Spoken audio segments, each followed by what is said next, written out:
So ngayon po mga kababayan, Luzon, Visayas, and Republic of Mindanao, Province of China ni Digong. So ngayon, mayroon lang po akong reaksyonan ngayon mga kababayan na kung saan nagtataka lang po ako na actually kung ano po talaga yung puno, siya din po talaga yung bunga. 'Di ba? May kasabihan tayo. Kung ang puno mangga, malamang bubunga siya ng mangga. Hindi naman siya pwedeng bubunga siya ng santol eh.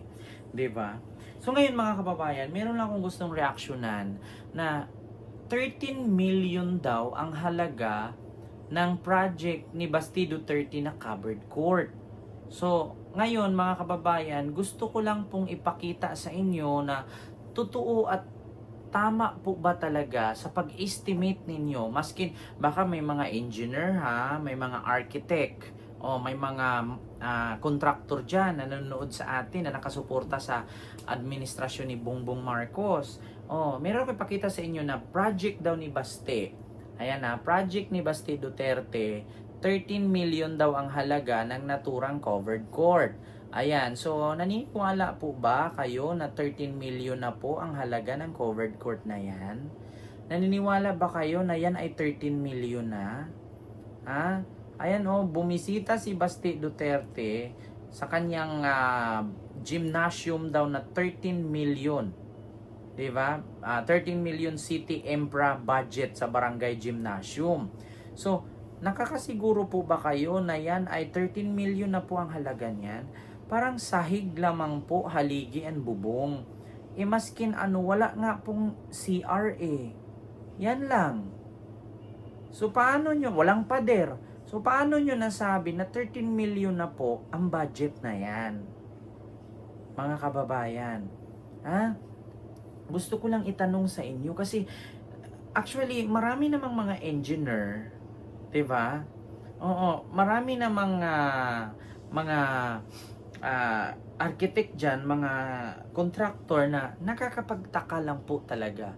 So, kung ganun, 13 million na pala ang halaga ng covered court na yun. So, ako,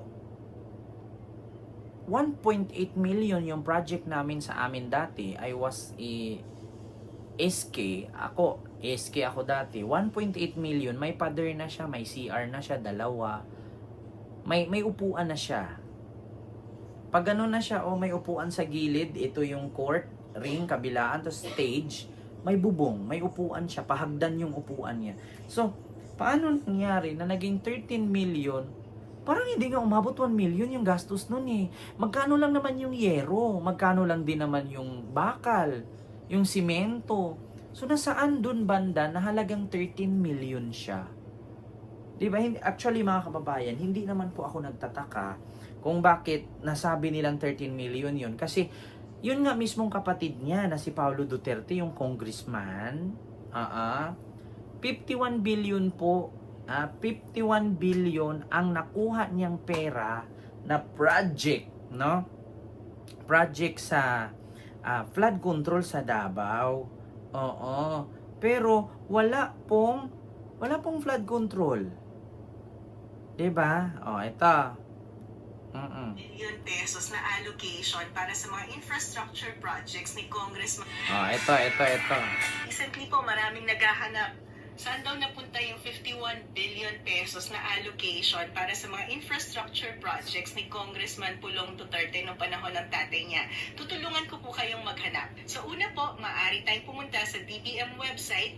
Makikita po natin dyan yung General Appropriations Act. So halimbawa pang titingnan natin, General Appropriations Act of 2024. May 3 volume po yan. Pupunta po tayo sa volume 1C.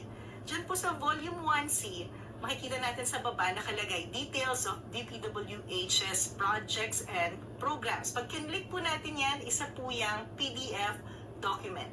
Nakalista po dyan ang lahat ng projects ng DPWH na na-allocated ng pera mula sa ating annual budget. So kung halimbawa gusto nating hanapin lahat ng mga projects sa puntang Davao, madali po, i-word search lang natin yung Davao.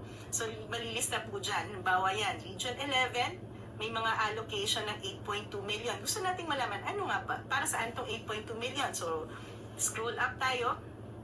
Makikita natin yan.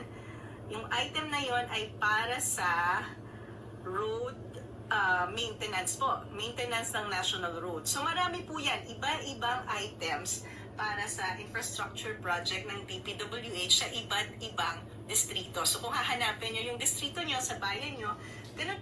Actually, ang nakalagay doon, flood control. Bakit napunta sa road project? 'Di ba? Ito ha, mga kababayan, flood control ang pinag-uusapan. Bakit napunta sa road project? Ganito po kasi yan. Yung road project na yan, alam nyo po ba kung sinong kontraktor niyan? Pamilya ni Bongo. Ngayon, yung lahat ng project sa Davao, pamilya ni Bongo ang sumalo at pagmamay-ari din ni Bongo. Ngayon, ayon sa saligang batas, na kapag isang public official or public servant, no, may negosyo katulad ng road project, contractor, gagawa ng ganito, gagawa ng ganyan, bawal pong humawak ang isang public official or government official, no, or public servant pagdating sa ganyan kasi bawal po yan ayon sa saligang batas. Ngunit ang humawak po ng 51 billion na to na instead of flood control, naging road project. Ang problema, nasaan ang road project? Sa mga taga Davao, may tanong ko po sa inyo. Nakita nyo po ba na may nagandang kalsada ang Davao? Nakita nyo po ba na may pinaayos po, no? Ang ito pa. Gaano kalaki ang 51 billion sa 3 taon? Ang ibig sabihin niya na may budget si Paulo Duterte na 46 million pesos every day, araw-araw. Paano ng isang kongresista gagastusin ng 46 million pesos sa araw-araw for the next 3 years? In comparison na sa isang lungsod tulad ng Davao, tulad ng Cebu, that has a budget of about 10 billion pesos taon-taon. So a total of 30 billion in 3 years. Paulo Duterte as a congressperson got more than the entire city of Davao and Cebu. Kailangan ng hundreds to thousands of people para lang makapagpatakbo ng isang lungsod at para makapagbigay. Diba? Biruin nyo ha, kung si Pulong Duterte tumanggap ng tawag dito 51 billion in 3 years, so 46 million a day or a month.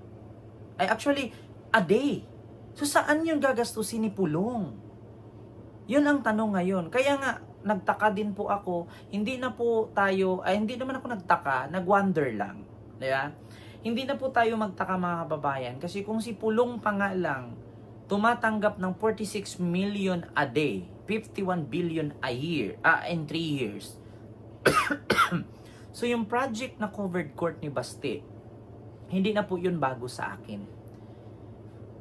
Biruin mo yung covered court, 13 million na yun. Isipulo nga, 46 million a day. 51 billion in 3 years. Nasaan? Nasaan? Saan napunta? Wala. Yung road infrastructure, wala rin. Meron bang road infrastructure sa Davao? Meron bang napabago? Wala. Meron bang flood control sa Davao? Wala. Oo. Ito A Philippine congressional panel calls for a more equitable distribution of funds to House lawmakers.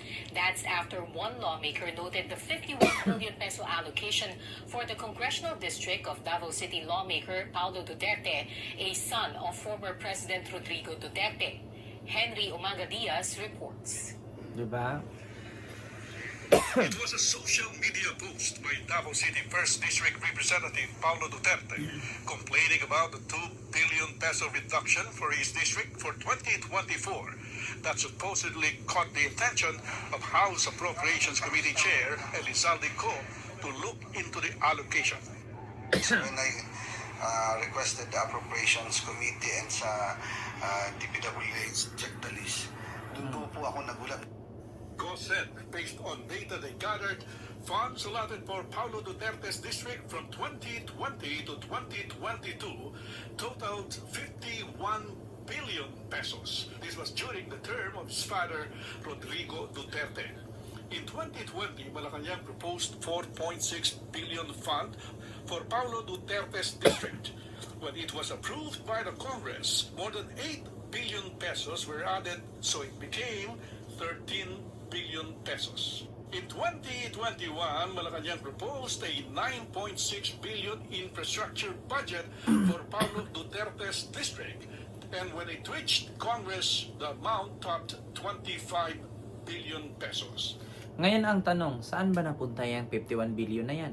Wala po. Wala. So ngayon, hindi na po tayo magtaka. Like brother, like sister, like father, like sister, like mother. Ay, hindi naman mother. Yung mother kasi nila, hindi yun close ni Digong eh. So yun lang, yung aking reaction video. So naniwala po ba kayo? Yun lang, maraming salamat and see you next vlog. God first. Thank you.